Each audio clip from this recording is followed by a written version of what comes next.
All right, gentlemen, welcome back to another episode of Go-to-Market Crossroads. My name is not Kimberly. My name is Brendan. But Kimberly, if you're listening to this podcast, it was a pleasure working with you, and I hope you're doing well. But anyways, back to the program. Harris, Zach, good to see you guys again. This has become a fun little weekly event. And as we did last week, I thought it'd be fun again to just, hey, what's been going on the last week? What's something that's caught your attention or something that's on your mind? It could be anything from something going on in your internal company, something you're seeing on social, peer groups, etc. Would just love for the audience to invite the audience into the mind of a founder, co-founder, and what you're thinking about within your own respective area. So Harris, Kenny, or Harris, Kenny, that was not good. Harris or Zach, either one, feel free to jump in. I can go first as Harris Kenny, as both of those names. I think the thing that I've been thinking about a lot over the last week is we're pushing out a bunch of new Salesforce features, and I think that we're just seeing a lot of this growth hacking movement is growing up, and we have agencies who are now having to kind of reconcile their process with Salesforce admins, and for mature organizations running HubSpot, not only do they have the sales team, but they actually are running like a single connected platform. So it's also going to affect service and marketing. To me, it's just really different. It's different than where this conversation has been. And I think this is kind of where we're talking about like the CRO seat and like, what does it look like for a CRO who has, like we talked about previously, like 18 months to get it done. And just like the data model, and like everyone's like very excited about AI and automating things, but just like this underlying really basic data model of like what properties or fields need to be complete, what's the like formatting or the like type of properties or fields. I think that the year to come is going to be a less fun, not to be like a bearer of bad news, but I think it's gonna be less fun than the last year in this world, because I think it's like it's this really, frankly, monotonous work of making sure that things are like formatted and structured and going in the right place and in the right process order. But I think it's like a healthy part of the process.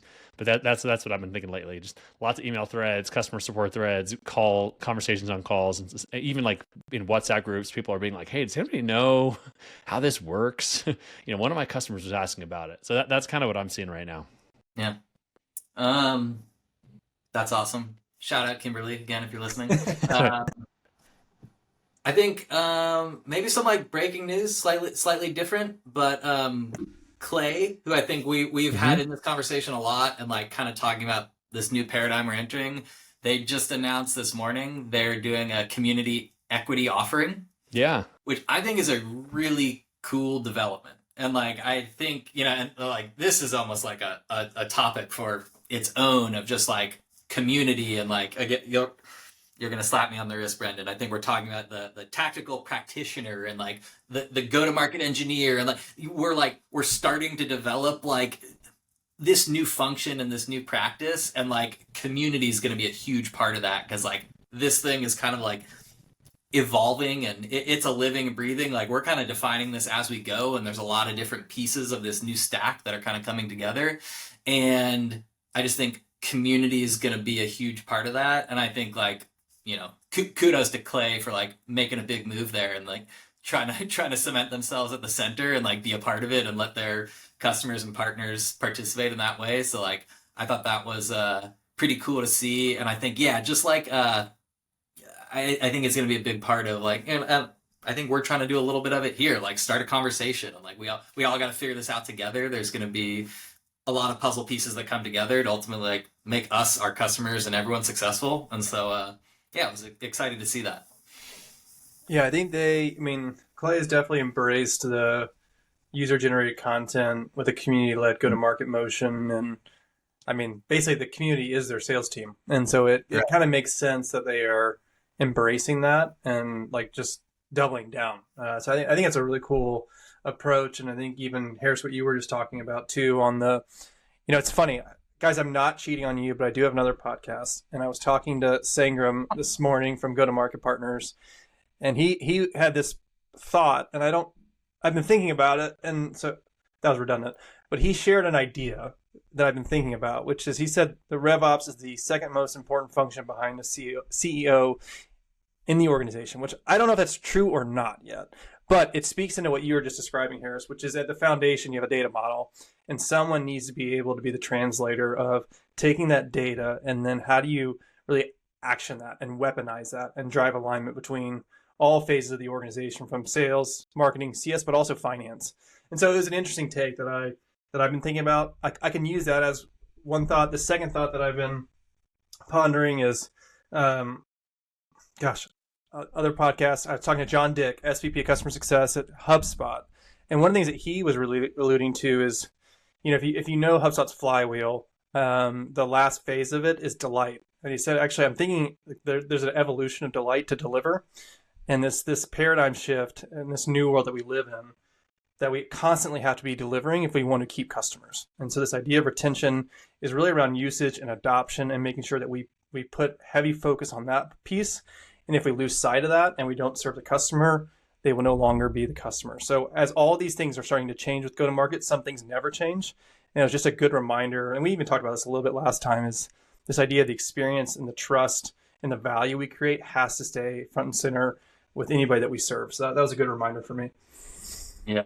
It reminds me, it sounds a little silly almost now, but as a former proud Dropboxer, we had like one of our company values was actually cupcake, which sounds really foo-foo, but it really stuck with me, of like this idea that like there is that like X factor, like the sum is greater than the parts is what it was like meant to mean, of like you need to delight, through your service, your product, your experience, your the fit and finish of the pixels, like those things all like communicate to your customers and your part, like, can you trust us? Are we being thoughtful about the details? And like, I think, that like concept of delight, like that actually, it really speaks to my heart and like what we're trying to do. And I think what companies like have to do, like, especially in like this era where it's going to get much, much easier to like spin up the POC MVP version of a tool. Like it ain't going to be too long until you just chat with Lovable, and you go like, give me this app, and it's like, all right, that looks like it's got all the buttons and knobs I need, but like, does it, and like those are, I think, where we all have to focus of like, we need to beat that and exceed that, and like that means trust and polish and care and thought, and like that leads to delight, and hopefully that flywheel. Yeah, we internally have a principle. It gets into this idea of the cherry on top. And like I even saw it this week with yesterday, we closed a deal, and the VP of sales proactively wrote our VP of sales, and essentially just raved about the experience with our sales rep. I don't think I've ever seen that before. It was nuts. But I think that is just like that. The experience matters, and I think we know that, but it's becoming even more important in this age of AI. So. All right, back to the regularly scheduled program, guys. But that was good to just catch up on what's on your mind. We've done 2 episodes so far. We talked a little bit about email deliverability. We also talked about the content and the copy to use for the audience that we're going after. But let's kind of rewind, because I think there's a point we didn't talk about at the very beginning, which is this idea of what are the buyers doing, and the kind of the word that's become that people galvanize around is this idea of intent. And so maybe a good starting point. So there's really 3 things I want to talk about. Is like, how do you collect the data? And then how do you analyze the data? And then how do you action the data? So those are going to be kind of the 3 anchor topics that we'll talk about.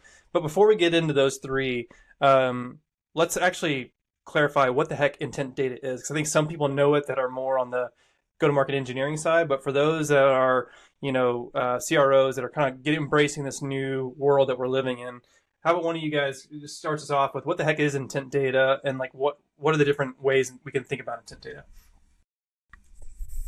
I think Harris is going to do a better job than me, so I'll let you start and I'll fill in. Yeah, totally. Well, I think the thing is, it depends. I mean, there are a few different ways that I think that different companies are kind of pitching this idea of intent, but I think that in theory, let's just start like economics, right? In economics 101, you're like, the supply and demand, the market works perfectly. And then every other day after that, you're like, and here's where the weird stuff happens. So I think like in a perfect world, you have these buyers that have done something to like indicate that they're raising hands, but it's like, what are we doing to capture things before a conversion event where they fill out a contact form or they book a demo? There's like this kind of like above the funnel area where historically you just had this like broadcasting marketing activity, and now it's like, look, should sales be active earlier, and then like or should marketing be more proactive earlier in the funnel, and if so, how, why, what are they looking for at either a contact level or an account or company or firmographic level? And so I think that like that's like you know, and I think the biggest thing about it is that everyone's trying to get right is that it's about continuously monitoring for signals rather than and like when something happens, like a tripwire, you know, goes off, and then we do something as a result of this event that occurred, this thing that happened, and so it you know, so it goes from like this kind of blanket messaging and approach to like more individualized at a company or account or maybe even like at an industry level. So I mean, I think that's what people are trying to do, like versus before building big lists and just kind of broadcasting out. So I don't know. That's how I would define it. It's like before the person raises their hand all the way, when their hand's like coming off the desk. It seems like teams are trying to capture that, and a lot of different companies are selling different versions of that, like 6 Sense and RB2B and Warmly. And frankly, like I have some issues with some of the intent stuff. So I think it'll be interesting to talk about, because I think it's really complicated. But I don't know. That's kind of my initial reaction. Yeah, I think that's spot on, and maybe like carrying that thought forward. I think one thing that maybe gets lost in the conversation a little bit that I seem to pick up is like intent is a very like that's our language. Like the customer is not necessarily feeling like I'm showing intent right now to buy new endpoint detection, right? Like, or name something, right? Like they might just be like, hey, I happen to hit a page with a cookie on it that's tracking me, and somebody else has interpreted that as like, oh, high intent. They're researching. They're in the market to buy this solution. So I think like that's one, like there's really incredible signals out there, but I think like again, it's like the rare scenario that like, you know, the true hand raise intent, like that's somebody comes to our site and raises their hand. Then you're dealing with this like spectrum of like, what is that signal? What is that activity? And like all intent isn't created equal. So I think that's where like, you know, the companies that I see that make the most use of these signals, like they have an understanding of like where in the spectrum are they? Like are they just poking around? Are they like oblivious, but like we've picked up on something that, you know, we can weave into a story a little bit and see if there's a thread we can pull on, or is it something a little more tactical that we can really message around? And then where you have to start to be careful is like, you know, obviously everybody now, like there are these like, I would say more like commodity signals, hiring, job changes, you know, roles you're posting for that you're hiring, like those things, again, like really powerful, but like everybody can see them, everyone's pouncing on them. Like you need to really have like I think a like clear interpretation of like what does this mean to our business? Is the fact that somebody just got promoted, is that really meaningful to like what we sell and what we do and the story and the value, or is it just we're using it as a hook for something real time that is like this proof of work? Hey, I saw something and I just want to pounce on it. And so yeah, that's where maybe more to discuss there, but I think the intent language I think gets lost a little bit. Like that's our language, that's not customers showing necessarily I have intent to buy. Right. Mm-hmm. Yeah, I like that way of framing it. Like, well, meaning that we need to be mindful of who we're solving for, not who we're selling to. And like, and I think just take a step back even, if we just think of what's going on from a go-to-market perspective, or at least we talked about this a little bit, but the buyer has more control than ever. That's one of the things we've alluded to, and the data suggests that. I mean, or validates that rather, not just suggests it, in terms of how much of the research is being done before they even engage with the sales team. So that's what's kind of created this whole idea of intent signals. And as you were just describing, Zach, there are like, I want to kind of define this for some of the CROs and VP sales or whoever may be listening. Like the idea when Harris mentions before they engage with a contact us form, for example, there are different type of signals. And so there are and you guys feel free to chime in here, but you talked a little bit about this, Zach, with even like hiring. Like there are going to be things that people are posting about, like in terms of jobs, but there's also like social. There's things like G2, which is more on the, hey, I'm looking at a software and application. It could be that I'm in a community that I'm talking about. These are just examples for the audience to be aware of. When we say intent signals, those are the places where they're researching or they're engaging with that would, for a company to say they are in the market potentially for my product or service. So I just want to kind of set that foundation there. And Harris, I think where you were going, which is probably a good next step, is, okay, what are some of those tools that you already mentioned, like a 6sense or RB2B, that allow for companies to capture that data? So maybe we'll go to that as the next step. So we talked a little about what intent signals are, where they reside, but like how do you collect that? So Harris, do you want to expand on your thought of, or it sounded like you had an opinion here, so I'd love to hear the opinion on what you like or dislike about not only that category, but maybe some of the tools that you're seeing there. Yeah, well, I think, to be honest, I don't know. This is like a pretty technical area, so I know a bit about it, but not a ton.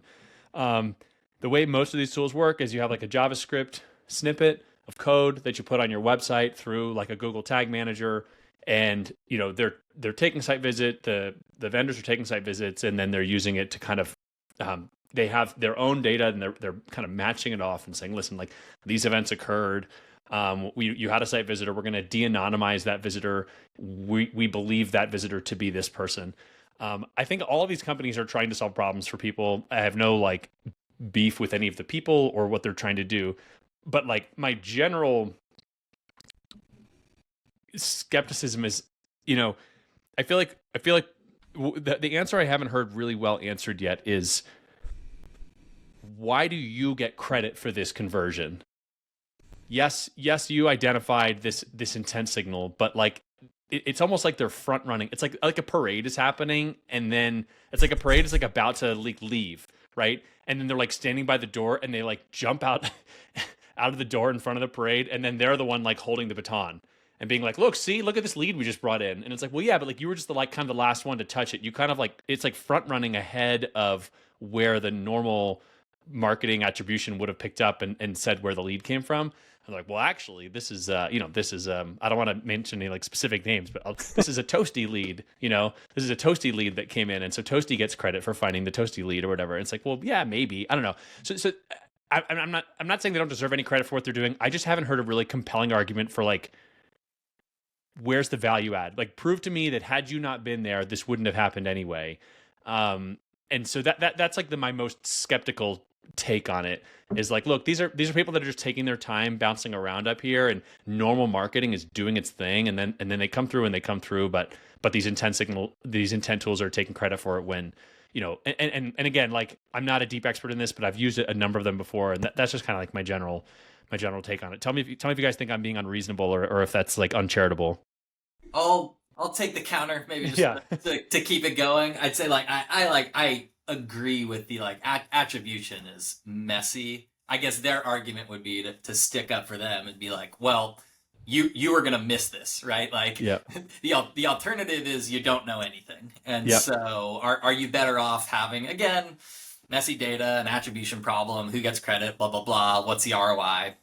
Totally agree, but I think the argument would be there are new tools emerging that give you you're getting a peek around another corner. And again, they might have been coming in another channel eventually anyways, but hey, if that gives you a leg up on, again, even if it's just, I think there are like really cool things, that some of these, I'm like, shout out to the, koalas and common rooms and other players like that they are trying to help give sales teams an edge as well of like, okay, I know this person was like crawling through our API docs. Like that gives me like, all right, mindset shift for this person I'm going to talk to, like technical, they want to get in the guts, like let's cut the BS with them, versus like, all right, they're floating on a solution page and looked at a case study, like I might orient myself a little differently. So like, there's some cool stuff happening there as well that I think is they would argue like there's an offline benefit of just like helping you get a little smarter. I'll steal Yeah. man your argument against myself for a second here. I mean, it's kind of like, okay, let's say we don't know if it works or not, but let's say your competitor is doing it. Well, Right. okay, well now you kind of have a problem because if your competitor is doing it and you're not, and they're the ones that are getting in touch with them, that's where I think we know for sure that it's more likely that they'll go with the competitor if the competitor is the one that's being more proactive about reaching them. And so, yeah, I don't know. I'll share a few thoughts on this one. Yeah. I'm not. This is not a political podcast, but I've heard people use this idea of like take something seriously, not literally, about certain candidates, and I would take the same approach about attribution. I think we have to be mindful. Like, it's helpful to know from an attribution perspective, but I don't take that literally. I think there's a path to conversion, there's a point of conversion. And I think there is a very important distinction to make there. There are a lot of things that influence the buyer, as we talked about. They're doing a lot of activity before they engage with your team. I do believe that they will engage with your team probably 8 to 9 times out of 10, regardless of these tools. And so I'm a firm believer in path to conversion, and I will argue that to the death. I mean, we've had our B2B, no offense, but we have not seen a lot of success from our B2B. That could be a user error, but like we are definitely testing because we think it's an interesting idea and we want to be mindful of it. I think it kind of goes back to what you were just saying, Zach. If you are like the desperate boyfriend that's calling the girl like nonstop, or at least trying to pursue a girl that has no interest, it's probably going to be a bad outcome for you. So I think there's ways that you need to do it right. I think another example, Harris, that you just mentioned that I think is actually a very valid one. That I'll give an example that we are doing at RP. We are saying, hey, let's test Reddit. Like, we're seeing that there is a lot of engagement within our category within Reddit. There's a competitor of ours that has really gone after that space really well. And it's like, hey, if we're not going to engage there, we are going to lose out on conversations. And so we've done integration between Common Room and Slack, where we get alerts for different HubSpot type of topics that allow us to now get into a conversation that we otherwise would never have the ability to get into. So I think there are ways that it can be leveraged really well. But the execution is just as important. Yeah.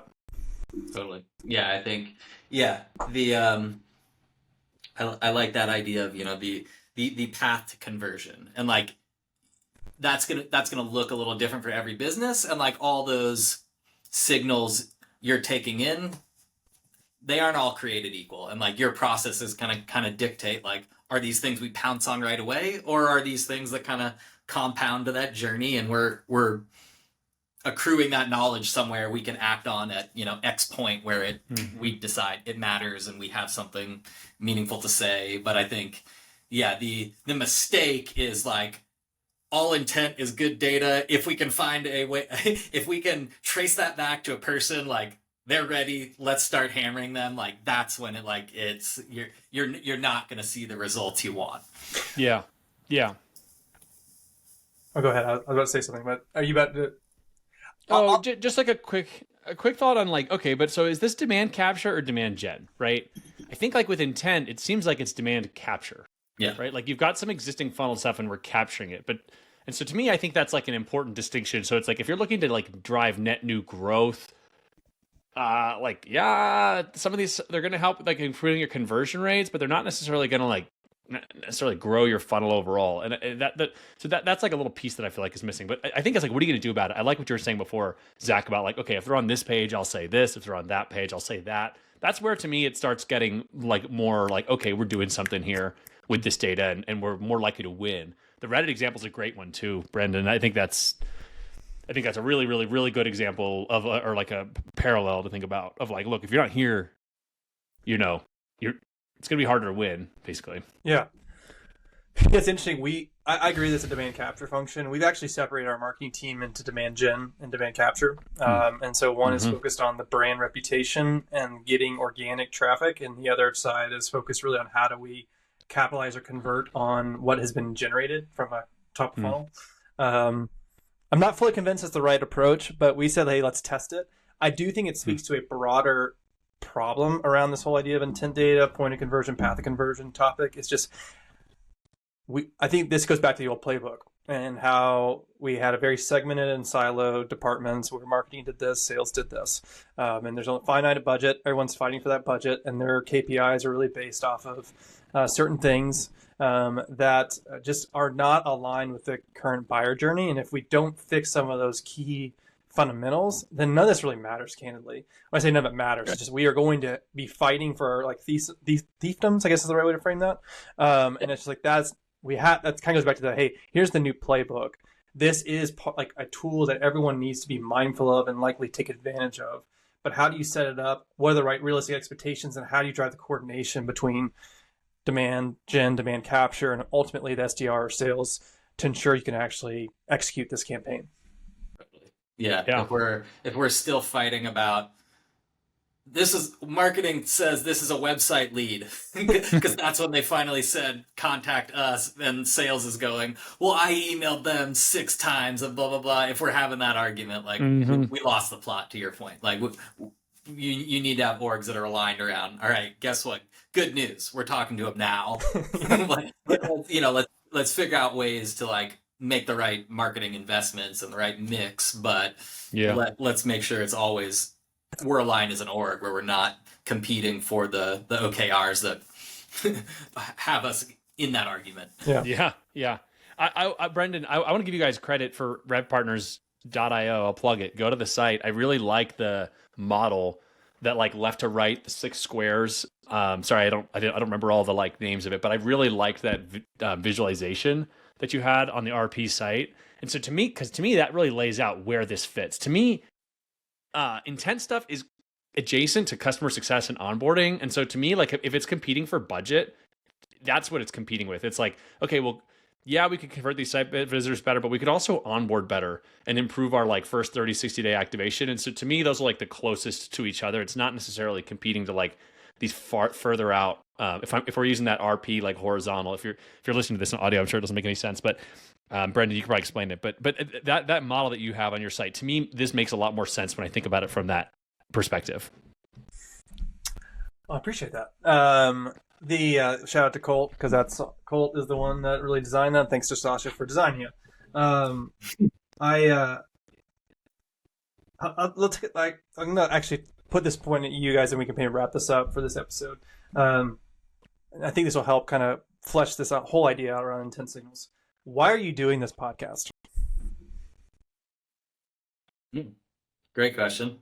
I think we are all, maybe it goes back to a little bit about the community point earlier. I think like,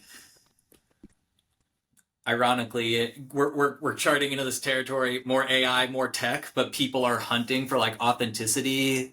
Who am I doing business with? Can I trust these people? Are they building in a smart way? I think just to speak to me, I think it's important that people know kind of what we're about, what we're building, how we're thinking, how we're seeing this like crazy foggy future play out. Like that's how smart customers make investments, is they go like, all right, I know there's something on the truck today, but like I'm entering into a relationship with a vendor and a partner that like hopefully they continue to grow and evolve, and like I want to know where they're thinking. And then I think to I think where you're going with this, like mechanically on the back of that, hopefully this is driving people to our sites and places where we might be able to detect those things. But I think we're trying to put something out that people can react to. All right, Harris, how about you? Yeah, well, I guess for me, I'll say like I don't want to call out any vendors, but I had 2 different intent tracking sites, and I just tools, and I just ripped them out after they'd been there for like 9 months. I just wasn't getting anything out of it. I think that like I know that people are using them well. I'm maybe just not big enough or smart enough or have enough funnel to take advantage of it. But like, so those are just kind of my closing thoughts on the whole intent thing. I know that people are finding results with it. I just think I don't know. In terms of the podcast itself, like, so it's not necessarily to generate demand, and then hopefully they land on our site and find us, like, and then we reach back out to them. To be honest with you, like, a lot of times I make decisions on vibes. Like, both of you individually, some of our smartest partners are using Octave, and I think RP is like one of the most, it's hard to compare, but one of the most innovative HubSpot partners in the HubSpot ecosystem for, period. And so it's like, look, if I get to talk about these things with you two, I think that my overall thesis is that I think that this is a market, this where we sit and go to market is specialization. I don't think that this is broadly going to be available to everybody. If there are fewer people working in go-to-market roles in 2 years, I would not be surprised at all. And I think that those fewer people will be paid more highly and be doing much more productive, efficient work. But I don't think that this category is growing in terms of like headcount spend. I think it's going to reduce in terms of headcount. And so to me, it's like talk to the smartest people that I can find and learn from them and build cool stuff with them, because I think that like the smart teams and aspiring people out there will find that content. But so yeah, kind of more of a vibes based thing than any like like marketing budget. How am I going to spend my time? I just to be, that's how I make decisions. So maybe beware making decisions with me. But yeah. I like the idea of buying on good vibes. That'd be, but I think I the reason why I asked it, and I appreciate what you guys shared. I think it gets into, yes, I think there's an element of community-led growth. I think there's an element of like upskilling ourselves and learning from each other and creating a fun dialogue around important topics that the market cares about. But I do think there's this idea going back to dark funnel, path of conversion. It's like people are seeking content that educates them, that's value add into their business. And I don't know who's listening to this or when they're listening to it or how it impacts that, but it really speaks into this idea of the path is more important than the point. And these intent signals are certainly valuable, and we should be tracking, we should be monitoring it. And I think, Harris, to your point, like if it's not set up properly, then it's probably not going to be effective. But that's why we need to be doing things like this, because to where Zach was going to is, what is a buyer looking for? It's not just like, don't sell to me, give me something, and like create that connection where I can trust you and I want to engage with you. And so I think it's just a good reminder for us and for the audience, like these type of things are ways to drive not only brand affinity, but can drive demand. And if we have the intent signals set up properly, we can actually convert those to have a relationship as opposed to transaction. All right, gents. Any final thoughts as we wrap up for this episode? I really like this topic. I feel like we could almost do another episode on this one, and like maybe a thought for next time for us is like there's a lot of people selling intent. You know, like I got a truck full of intent. Do you want to buy it? and to, you know, this point of like, you know, is it demand gen or demand capture? Like, how do we like help people think about like craft your own signals? Like what are things that are really specific to your business that you want to go hunt for, that they aren't just on the truck for something? It's harder to do, but like those are really interesting. Hey, somebody launched an app in a new country that needs local. I don't know. I'm riffing here, but I think there's this other concept where it's starting to emerge of like, how do you create your own signals and then go hunt for them and like get really crystal clear intent on things? I think could be a cool thing for the future that was just going in my mind. Yeah, I agree with that. My last thought is, I just think like the teams that are using these well, they're building machines. Like a lot of my perspective in this episode has been just from my own company, and like we're 3 people. You know, I am the entire go-to-market function. I think the teams that I'm seeing using this effectively, they have like orchestration happening. They've got a RevOps function happening. They've got a lot of resources and sales reps to follow up and make the most of it. So I think that's like the biggest thing is I think that with intent, you know, you got to have the tools to collect the data. You've got to have the people and the automation to analyze it. And then ultimately like the tools to like action it. And, so that's been my impression. And like, we're an SMB basically. I mean, we're a 3-person company. So I think like in the SMB space, I think it's like a lot harder to make use of it. I do think it's more of a tool for the bigger players that have the resources to make the most of it. I'm not like, and so, yeah, I think it fits into this puzzle that we're talking about, but it's definitely for well-resourced companies that have smart people that can deploy it. Cause like this stuff is not easy in my opinion. It's not easy. It's not cheap. And I think to your point, is like if you don't have product market fit or even getting into the platform market fit, then you may not even have a need for it. And like, I mean, for RP, just as an example, I mean, we're about a $10 million business, and we got to 10 million. And this is literally our phrase, is make a butt ton of content. So I appreciate, Harris, you enjoy how we create stuff, but that is literally the tagline. And so it's these type of things So if you're a smaller company, you're saying, hey, I can't afford a 6 cents because it's freaking expensive. But there are other ways that you can do that to create content and create demand without leveraging these intent signals. Because to Harris's point, if you don't have the team behind it, you're really just putting software on the shelf that's going to die. Sorry, 6 cents for calling you out, but that's my comment for the last thought for the day. So, gents, thanks for joining for another episode of Go to Market Crossroads. This will be the last time you see Kimberly in here, but she enjoyed her appearance, and you guys have a great rest of the day. You too, man. Let the good vibes roll. See y'all.